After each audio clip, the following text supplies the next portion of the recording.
안녕하십니까. 이어서 경남 뉴스입니다. 운전기사 폭행으로 물의를 빚었던 몽고식품에 대해서 검찰이 수사에 착수했습니다. 고용노동부도 특별감독에 들어갔는데요. 운전기사 폭행 외에도 추가 위법 사항이 있었는지 조사합니다. 김소영 기자입니다. 운전기사에 대한 폭행으로 국민적 공분을 불러온 몽고식품 김만식 전 회장. 회장직을 사퇴하고 대국민 사과까지 했지만 비판 여론은 수그러들지 않았습니다. 검찰은 수사에 착수했습니다. 창원지검 마산지청은 고발장이 접수됨에 따라 김 회장을 폭행 혐의로 수사한다고 밝혔습니다. 단순 폭행과 달리 상습 폭행이나 상해는 피해자의 의사와 상관없이 처벌이 가능하기 때문입니다.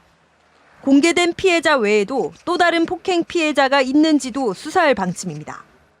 출석 일자를 조정 중에 있는 상황이고 정확한 피해 경위를 조사한 이후에 이 피의자 상대로 수사를 진행할 생각입니다. 고용노동부도 특별감독에 들어갔습니다. 김 전 회장의 폭행 외에도 임금체불이나 부당해고 등 근로기준법상 위반 사항이 있는지를 조사합니다. 특히 몽고식품 재직 당시 각종 수당을 지급받지 못했다는 전직 직원의 진정서가 접수된 만큼 임금 미지급 여부에 대해서도 폭넓게 조사할 계획입니다. 특별감독 기획에는 이제 자료 수집하고 참고인이나 이런 진술도 좀 확보하고 추가 조사 진행할 게 좀 많으면 조사 계속 진행하고. 사법기관의 수사와 고용노동부의 특별감독이 시작되면서 몽고식품의 추가 위법 사항이 드러날지 주목됩니다. KBS 뉴스 김소영입니다. 지난 여름 낙동강에서 간에 치명적인 독성 물질 마이크로시스틴이 국제 기준보다 400배 이상 검출됐다는 조사 결과가 나왔습니다. 녹조 독성에 대한 정밀 연구가 필요하다는 지적입니다. 손원혁 기자입니다. 지난 2014년 8월 미국 털리도시 녹조에서 분비된 독성 물질 마이크로시스틴이 기준치를 초과하자 수돗물 공급을 나흘 동안 중단했습니다. If I don't have water, my baby doesn't eat. So that's going to be an issue. 녹조가 창궐한 지난해 여름 낙동강에서도 국제 기준의 최대 400배가 넘는 마이크로시스틴이 검출된 것으로 확인됐습니다. 일본 국립신슈대학교 박동호 교수팀이 수자원공사와 함께 지난해 8월 낙동강 3개 지점에 물을 분석해본 결과 총 마이크로시스틴이 26에서 456 ppb에 달했습니다. 가장 독성이 강한 마이크로시스틴 LR도 기준치의 128배가 검출됐습니다. 굉장히 높은 농도의 마이크로시스틴이 측정됐다는 게 사람과 다른 생물들의 영향이 우려된다는 게 저희 의견입니다. 낙동강 유역환경청은 정수장 활성탄으로 대부분 제거할 수 있어 먹는 물 안전에는 이상이 없다는 입장입니다. 우리 지역에는 14개의 정수장이 있는데 이들 모두 고도 정수 처리 시설에 설치되어 있어 99% 이상 정수 과정에서 처리가 됩니다. 전문가들은 그러나 정수 과정에서 1%만 유출되더라도 국제 기준치를 넘길 수 있다고 우려를 제기하고 있습니다. 지난해 낙동강에서 발령된 녹조 경보 일수는 최대 150일, 해마다 늘어나고 있어 녹조 독성 물질에 대한 대책 마련이 시급합니다. KBS 뉴스 손원혁입니다.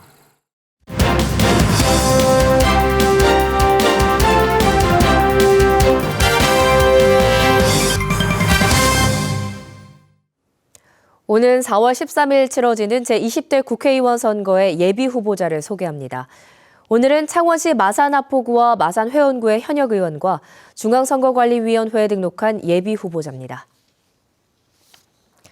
창원시 마산하포구 새누리당 이주영 현역 국회의원, 새누리당 정규헌 경남스쿼시연맹 회장, 창원시 마산하포구 새누리당 정병윤 마산수협대의원 회장, 새누리당 허영 창원광역시 승격 범시민추진협의회 고문, 창원시 마산회원구 새누리당 유명열 새누리당 중앙연수원 교수, 새누리당 안홍준 현역 국회의원, 창원시 마산회원구 새누리당 윤한홍 전 경상남도 행정부지사, 새누리당 조청래 여의도연구원 연구위원, 새누리당 황태수 전 경남도의원이 예비후보로 등록했습니다. 남해 금산의 천하습지가 올해부터 국립공원 특별보호구역으로 지정됐습니다. 한려해상 국립공원에는 이 같은 특별보호구역이 9곳이 지정돼 있는데요. 이 가운데 6곳이 남해 금산에 있다고 합니다. 최세진 기자입니다. 남해 금산 산중턱. 우거진 나무들 사이로 뻥 뚫린 자그마한 공간이 나옵니다. 규모는 작지만 다양한 식물이 자생하는 천하습지입니다. 멸종위기 식물 2급인 자주 땅귀개는 국내에는 제주도 등 10곳에서만 발견되는 대표적인 습지식물. 수원 칠보산에서 처음 발견된 칠보치마, 역시 멸종위기 식물 2급으로 지금은 경남 일부 지역에서만 확인됩니다. 길이 1.7cm, 멸종위기 생물 2급인 꼬마 잠자리도 모습을 드러냅니다. 습지 식물들이 대부분 다 이제 많은 종들이 멸종위기종에 이제 그게 등록이 돼 있고요. 습지라는 이 환경 자체가 만들어지기 아주 어려운 여건입니다. 이곳 천하습지는 멸종위기종인 자주 땅귀개 수만 개체가 발견돼 보호 가치가 높습니다. 이 때문에 천하습지 1000여제곱미터는 올해부터 2034년까지 특별보호구역으로 지정돼 출입이 통제됩니다. 한려해상 국립공원에는 이곳 천하습지와 같은 국립공원 특별보호구역이 9곳 지정되어 있는데 그 가운데 6곳이 바로 남해 금산에 위치해 있습니다. 난대림과 온대림이 만나는 남해 금산. 다양한 생물들이 살아가는 생태계의 보고로 떠오르고 있습니다. KBS 뉴스 최세진입니다.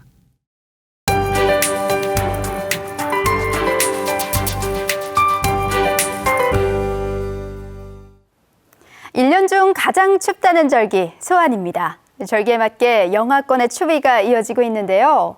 내륙을 중심으로는 영하 5도 안팎까지 떨어졌고 바람도 약간 강하게 불겠습니다. 목도리나 장갑을 활용해 더욱 따뜻하게 입으셔야겠습니다.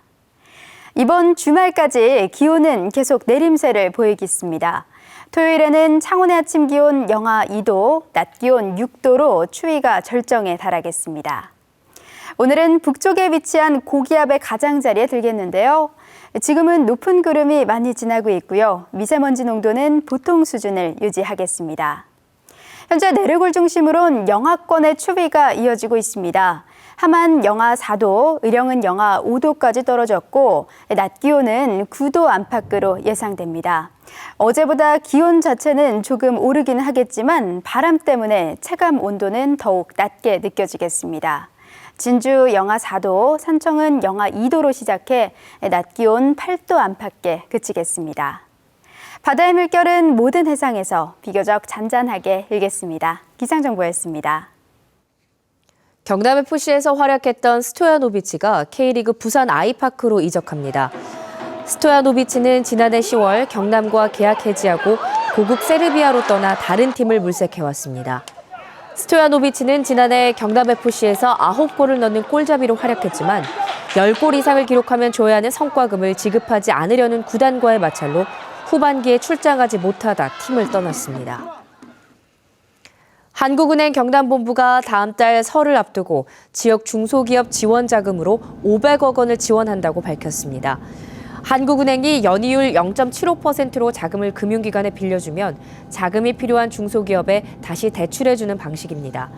지원 대상은 운영자금이 필요한 제조업과 건설업체로 한 업체에 5억 원 이내에서 1년 동안 지원받을 수 있습니다. 경남지방중소기업청이 오늘부터 다음 달까지 경남 각 지역을 순회하는 중소기업 시책 설명회를 개최합니다. 이번 중소기업 시책 설명회는 경상남도와 중소기업중앙회, 코트라 등이 참여해 경남 지역 중소기업체를 상대로 정부 정책과 기술 등에 대해 질의응답을 받고 설명합니다. 또 지역 순회 설명회에서는 개인별 상담 창구를 설치해 맞춤형 상담도 진행할 계획입니다. 갈수기 섬진강 유량 자료를 분석할 수 있는 유량 관측소가 하동군 악양면에 설치됩니다. 하동군은 영산강 홍수통제소와 협의한 결과 전남 광양군 다압취수장 아래에 있는 악양면 한 마을 부근에 유량 관측소 설치가 결정됐다며 해당 시설을 홍수기를 제외한 갈수기, 섬진강 하류 지역 유량 조사에 사용할 계획이라고 밝혔습니다. 진주시는 올해부터 시장상인회가 위탁 운영해온 자유시장과 서부시장 공영주차장을 민간 위탁 운영한다고 밝혔습니다. 해당 시장 공영주차장은 적지 않은 예산이 투입됐지만 그동안 낮은 이용률이 문제로 지적돼 대책 마련이 요구됐습니다. 진주시는 흑자 운영 중인 중앙시장 공영주차장과 최근 문을 연 장대시장 공영주차장은 기존 시장 상인회의 운영을 맡길 계획입니다. 사천시가 보관하고 있는 조선왕조 의궤가 국가지정문화재 보물로 지정 예고됐습니다. 보물로 지정 예고된 것은 세종대왕 태실 성난간 수계 의궤 등 3권으로 사천시 곤명면 세종대왕 태실지 보수 내역을 상세히 기록한 것입니다. 조선왕조 의궤는 조선왕조 가례와 흉례를 정리한 책으로 지난 2007년 유네스코 세계기록유산으로 등재됐습니다. KBS 뉴스를 마칩니다. 고맙습니다.